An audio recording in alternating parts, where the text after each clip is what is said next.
औज़ुबिल्लाहिमिनश्शैतानिर्रजीम बिस्मिल्लाहिर्रहमानिर्रहीम अस्सलामु अलैकुम वरहमतुल्लाहि वबरकातुहू। सूरह बनी इसराइल है और सूरह बनी इसराइल की आयत नंबर 39 है, पारा नंबर 15 है और रुकू नंबर 4 है मेरे सामने। आयत नंबर 38 में अल्लाह तबारक व तआला ने नबी सल्लल्लाहु अलैहि वसल्लम को खिताब फरमाया और नबी सल्लल्लाहु अलैहि वसल्लम की उम्मत तक एक बात पहुँचाई। ये बात वाज़ेह रहे कि जहाँ नबी को खिताब होता है बात पूरी मकसद पूरी उम्मत को बात समझाना होता है, वरना पैगंबर तो गुनाहों से पाक और बुराई से पाक हैं। और आयत नंबर 38 में बुराई का जिक्र हो रहा है और फरमाया कि जो बातें आप सल्लल्लाहु अलैहि वसल्लम का रब गलत और मकरूह और बुरा समझ रहा था वो उसकी लिस्ट आप सल्लल्लाहु अलैहि वसल्लम के सामने बयान फरमा दी है। अब नबी के उम्मतियों को खिताब है कि आप पर मुनस्सर है कि आप उसको छोड़ के, बुराई को छोड़ के अच्छाई में आके अल्लाह तबारक व तआला का फ़ज़ल लेना चाहते हैं या बुराई में पढ़ के अल्लाह तबारक व तआला का कहर लेना चाहते हैं। बसा औक़ात ऐसा भी होता है कि नबी को ख़िताब करके गैर मुस्लिमों को बात समझाना मकसद होती है। बसा औक़ात ऐसा होता है कि नबी को ख़िताब करके नबी के मानने वालों को बात समझाना मकसद होती है। आयत नंबर 39 में फरमाया कि ज़ालिका मिम्मा औहा इलैका रब्बुका मिनल हिक्मा, ये वो बातें हिकमत की हैं जो आप सल्लल्लाहु अलैहि वसल्लम के रब ने आप सल्लल्लाहु अलैहि वसल्लम के सामने बयान फरमा दी हैं। फिर वही बात है कि नबी का नाम लेके नबी को सामने रख के ख़िताब पूरी उम्मत के लिए है। आप सल्लल्लाहु अलैहि वसल्लम के रब ने आप सल्लल्लाहु अलैहि वसल्लम को हिकमत की सारी बातें समझा दी हैं। मतलब ये कि ईमान वालों को अल्लाह तबारक व तआला ने हिकमत की बातें सारी समझा दी हैं और उसके बावजूद अगर वो नाफरमानी से बच के जन्नत हासिल नहीं करते तो ये उनकी अपनी नाफरमानी है। आयत में है कि मन जोतिल हिकमा, जिसको हिकमत दी गई उसको सारी दुनिया की खैर दे दी गई। और जहाँ अल्लाह तबारक व तआला नबी को और नबी की उम्मत से फरमा रहे हैं कि हिकमत की सारी बातें आपके रब ने आपके सामने बयान कर दी हैं खोल के। हिकमत की फिर बातें जो आ रही हैं पीछे यतीम के माल से लेके शुरू हुई ये आयत की फहरिस्त में हिकमत की बातें अल्लाह तबारक व तआला की अगर शुमार करना चाहे बंदा तो कासर है, लेकिन जिस जगह जो बात मकसद चल रही होती है उसी को अल्लाह तबारक व तआला ज़िक्र करते हैं और उसी बात के झेल में तहत में जो बातें हिकमत की आ रही थी उसी को उन्हीं बातों को ज़िक्र किया। बात फिर मैं अर्ज़ करूँ कि हिकमत की बातें इतनी चंद एक नहीं हैं जो अभी चंद आयतों में बयान हुई हैं, लेकिन इन चंद आयतों के तहत जो बातें आ रही थी उनके बारे में अल्लाह तबारक व तआला ने फरमाया। और फिर आखिरी बात हिकमत की और सबसे पहली और आखिरी ये है, सबसे सर फहरिस्त बात जो अल्लाह तबारक व तआला ने बताई वो सारी हिकमत की बातें ज़िक्र करने के बाद वो ये बताई कि ला तजाल माअल्लाहि इलाहा, कि अल्लाह के अलावा किसी एक को माबूद मत बनाओ। ये बज़ाहिर ख़िताब नबी सल्लल्लाहु अलैहि वसल्लम से है। फिर बात वही कि नबी सल्लल्लाहु अलैहि वसल्लम किसी और की इबादत करें या किसी और को माबूद बनाएं या अल्लाह तबारक व तआला के साथ किसी को शरीक ठहराएं, ये तो मुमकिन ही नहीं है। लेकिन फिर अल्लाह तबारक व तआला ने नबी सल्लल्लाहु अलैहि वसल्लम को वाहिद का सीगा इस्तेमाल हुआ है और नबी सल्लल्लाहु अलैहि वसल्लम को फरमाया, तो इससे मुराद नबी सल्लल्लाहु अलैहि वसल्लम की उम्मत है। अफराद जितने भी हों उम्मत वाहिद मुराद ली जाएगी, उम्मत एक होती है। तो सो आप सल्लल्लाहु अलैहि वसल्लम की उम्मत को ये ख़िताब फरमाया कि अल्लाह के सिवा किसी को शरीक मत ठहराओ, अल्लाह के साथ किसी को शरीक मत समझो, अल्लाह को छोड़ के किसी और की इबादत मत करो। दोनों चीज़ें हराम और मकरूह हैं और कबीरा गुनाह है। शिर्क ज़ुल्म नज़ीम, शिर्क बहुत बड़ा गुनाह है और यहाँ शिर्क से मना फरमा दिया और तौहीद बारी ताला की तरफ बंदू को, अल्लाह के बंदू को और नबी सल्लल्लाहु अलैहि वसल्लम की उम्मत को रुजू करवाना चाहा। फ़तलक्का फ़ी जहन्नम मलूमन मदखूरा, अगर ऐसा करोगे अल्लाह के साथ किसी और को शरीक ठहराओगे तो फिर जहन्नम तुम्हारा ठिकाना होगा और जहन्नम में रोंदे हुए और ज़िल्लत के साथ दाखिल हो जाओगे। यहाँ ये भी कि दुनिया जहान की रसवाई और ज़िल्लत यानी उसके हिस्से में आएगी जो अल्लाह के साथ किसी और को शरीक ठहराएगा। दुनिया जहान की रसवाई उसके हिस्से में आएगी। दुनिया की रसवाई तो बहरहाल, लेकिन आखरत के बारे में फरमाया कि आखरत में भी अल्लाह तबारक व तआला के मज़मूम और मदखूर होके जहन्नम में दाखिल होगे और जहन्नम ठिकाना होगा तुम्हारा। ये वार्निंग दे दी अल्लाह तबारक व तआला ने। सॉरी। आगे तौहीद बारी ताला के बारे में ही एक अगली आयत में भी फरमाया कि आफा अस्फाकुम रब्बुकुम बिलबनीन, क्या तुम्हारे लिए तुम्हारे रब ने बेटों का इंतखाब किया है।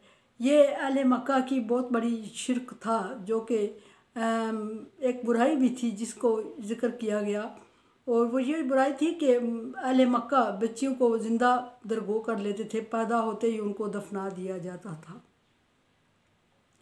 बहुत सारे मकसद थे उसमें, जायदाद की लालच कम थी, अपनी इज्जत का सवाल बना लेते थे कि उनकी बेटी कोई उनका दामाद हो या कोई उनकी बेटी किसी के अंडर हो, वो इसको गवारा नहीं करते थे। वो इसलिए बेटों को प्रेफर करते थे और बच्चियों को पैदा होते ही ज़िंदा दरगो मार दिया जाता, दफना दिया जाता था।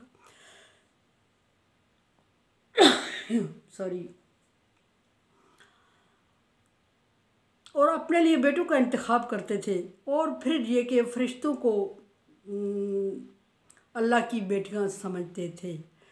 और इसकी भी बहुत बड़ी वजूहात थी कि फ़रिश्तों को अल्लाह की बेटियां मानते थे, क्योंकि फ़रिश्ते अल्लाह तबारक व तआला का फ़रिश्ते मानना से है बेसिकली, और फ़रिश्ते अल्लाह तबारक व तआला का पैगाम जब बंदों तक पहुंचाते थे तो इस निस्बत से मानना होने की वजह से बेटियां कह दिया, और पैगाम पहुंचाने की वजह से अल्लाह तबारक व तआला के साथ निस्बत दे दी कि अल्लाह तबारक व तआला की बेटियां ये अल्लाह तबारक व तआला के साथ खुदा न खास्ता मदद करती हैं या अल्लाह तबारक व तआला के काम में शेयर कर रही हैं और अल्लाह का पैगाम अल्लाह के बंदों तक पहुंचा रही हैं। उसके जवाब में अल्लाह तबारक व तआला ने फरमाया कि आफा अस्फाकुम रब्बुकुम बिलबनीन वत्तहज़ा मिन मलाइकत इनासा, और अपने लिए और फरिश्तों को बेटियां बना लिया और तुम्हारे लिए बेटों का इंतखाब कर लिया। क्या अल्लाह तबारक व तआला के लिए बेटे नहीं थे अगर अल्लाह ताला चाहता।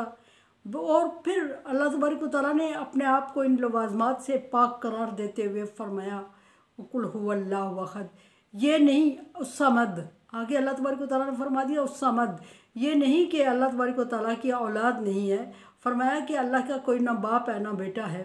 और फिर आगे क्लियर कर दिया कि ये बात नहीं है कि अल्लाह की औलाद नहीं है या अल्लाह के वालिदैन नहीं हैं, बल्कि समद, अल्लाह को ज़रूरत ही नहीं है इन लवाज़मात की, अल्लाह बेनियाज़ है। और वो अल्लाह जिसने ज़मीन आसमान की हर चीज़ को तख्लीक किया और तमाम इंसानियत को तख्लीक करके इंसानियत को मुश्किल में और ख़ूबसूरत और आसानी और मजबूत तख्लीक किया, उस अल्लाह ने अपने लिए कमज़ोर मखलूक का इंतखाब किया और तुम लोगों के लिए मजबूत मखलूक का इंतखाब किया। औरत की निस्बत मर्द को मजबूत करार दिया गया है। और ये बात अल्लाह तबारक व तआला को इस कदर नागवार गुजरी कि अल्लाह तबारक व तआला ने सरजनश फरमाई और फरमाया कि ये बहुत बड़ा शिरक है और अल्लाह तबारक व तआला इन लवाज़मात से पाक है। सुबहाना अम्मा यसिफून, पाक है वो ज़ात जिसको तुम जो सिफ़ात उसके साथ जोड़ रहे हो, यानी कि उसकी औलाद करार दे रहे हो। तो अल्लाह तबारक व तआला ने फरमाया कि अगर मुझे औलाद चाहिए होती तो फिर मैं बेटों का इंतखाब, अगर तुम बेटों को मजबूत समझते हो डेफिनेटली है भी, और मैं अपने लिए मजबूत चीज़ का इंतखाब करता और कमज़ोर चीज़ का क्यों करता। और फिर ये कि मुझे इन लवाज़मात की ज़रूरत भी नहीं है, तमाम मखलूक मेरी है और तमाम मखलूक के साथ एक जैसा सलूक, और तमाम मखलूक को रिज़्क़ पहुँचाना और उनके मुक़द्दर और नसीब को लिखना, और ये उनको दुनिया में हर जगह जिस जगह वो हूँ वहाँ रिज़्क़ उनको प्रोवाइड करना मेरी ज़िम्मेदारी है। और मैं अगर अकेला ये सारी दुनिया के निज़ाम चला रहा हूँ तो फिर मुझे कहाँ और किस जगह किसी बेटे या बेटी की ज़रूरत पड़ती। मुझे तो अल्लाह फरमा रहे हैं मुझे तो बेटों की ज़रूरत नहीं पड़ी, और आप बेटियों की बात कर रहे हैं, कमज़ोर मखलूक को मेरे साथ जोड़ रहे हैं। ये अल्लाह तबारक व तआला का नागवार गुजरा और अल्लाह तबारक व तआला ने इसको जुल्म अज़ीम कह दिया। एक और जगह पे अल्लाह तबारक व तआला ने फरमाया कि मेरा बंदा मुझे गालियाँ देता है, और फिर फरमाया कि मेरा बंदा इस तरह गालियाँ देता है कि मेरे साथ शरीक ठहराता है। कभी इंसानों ने ईसा अलैहिस्सलाम को अल्लाह की औलाद मान ली, कभी औज़ार अलैहिस्सलाम को मान ली, कभी मरियम अलैहिस्सलाम के साथ निस्बत जोड़ ली, कभी फरिश्तों के साथ जोड़ ली। कभी जिस चीज़ ने इंसान को मुतासर किया, जो चीज़ इंसान को भली लगी, इंसान ने उसको अल्लाह के साथ निस्बत जोड़ दी। और जिस जगह इंसान लाजवाब हुआ, उस जगह अल्लाह तबारक व तआला के साथ निस्बत जोड़ दी। होना ये चाहिए था कि अल्लाह तबारक व तआला पर ईमान लाते और अल्लाह वादा उला शरीक की इबादत करते और अल्लाह तबारक व तआला को मानते, अल्लाह तबारक व तआला से मुतासर होते।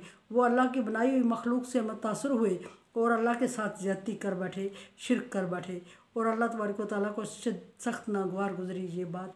और फरमाया कि इत्तखज़ मिनल मलाइका इनासा, और तुम फरिश्तों को औरतें यानी बेटियां समझ रहे हो और फिर मेरे साथ मंसूब कर रहे हो। ये कितनी जुल्म की और तुम्हारे लिए ज़िल्लत की बात है। और अगर ये ज़िल्लत की बातें दुनिया में कर रहे हो तो आखिरत में इसका अंजाम ज़िल्लत के साथ होगा और जहन्नम में जाओगे, वो भी मज़मूमन मदखूरा, मलामत किए हुए और रंधे गए जहन्नम में दाखिल होगे। फिर आगे इस बात को अल्लाह तबारक व तआला कंप्लीट करते हुए फरमा रहे हैं कि इन्नकुम तक़ूलूना, ज़रा अपनी बात पर गौर करो। जिन लोगों ने अल्लाह तबारक व तआला के साथ शरीक ठहराया उनको मुखातब किया अल्लाह तबारक व तआला ने यहाँ कि ज़रा अपनी बात पर गौर करो। कौलन अज़ीमा, तक़ूलूना कौलन अज़ीमा, और बहुत बड़ी बात कर रहे हो। बहुत बड़ी से मतलब ये नहीं कि अल्लाह तबारक व तआला उन्हें अप्रिशिएट कर रहा है कि बहुत बड़ी बड़ी बातें करने लगे और बहुत समझदारी की बातें कर रहे हो और बहुत अच्छी बातें कर रहे हो। अल्लाह तबारक व तआला फरमा रहे हैं कि जुल्म अज़ीम कर रहे हो और शिरक कर रहे हो मेरे साथ और मेरी गैरत और मेरी इज़्ज़त में हाथ डाल रहे हो। और जो मेरी गैरत और मेरी इज़्ज़त में हाथ डालेगा उसकी इज़्ज़त और गैरत और शोहरत और उसकी कोई भी चीज़ महफूज नहीं रहेगी, ना दुनिया में और ना आखिरत में। याद रहे कि दुनिया में अल्लाह तबारक व तआला ऐसे लोगों को ज़िल्लत और रसवाई का अज़ाब देते हैं और आखिरत में जहन्नम का अज़ाब जो अल्लाह तबारक व तआला ने वार्निंग दी हुई है। और जहन्नम की अगर हम तारीफ़ करना शुरू कर दें और तो नामुमकिन है कि जहन्नम या जन्नत की तारीफ़ कर सके इंसान, मुमकिन ही नहीं है इंसान के लिए। इंसान की अप्रोच ही नहीं है, इतनी सोच ही नहीं है जिस तरह की अल्लाह तबारक व तआला ने ये तख्लीक़ात की हुई हैं। और दुनिया में अगर ज़िल्लत और रसवाई के असबाब बयान करना शुरू कर दे इंसान तो कोई सबब असबाब, कोई ज़िल्लत के असबाब कोई उसकी काउंटिंग नहीं कर सकता कि कितने असबाब हैं ज़िल्लत के और किस तरह अल्लाह तबारक व तआला ने इंसान को जुल्म के असबाब में मुलव्वस किया है।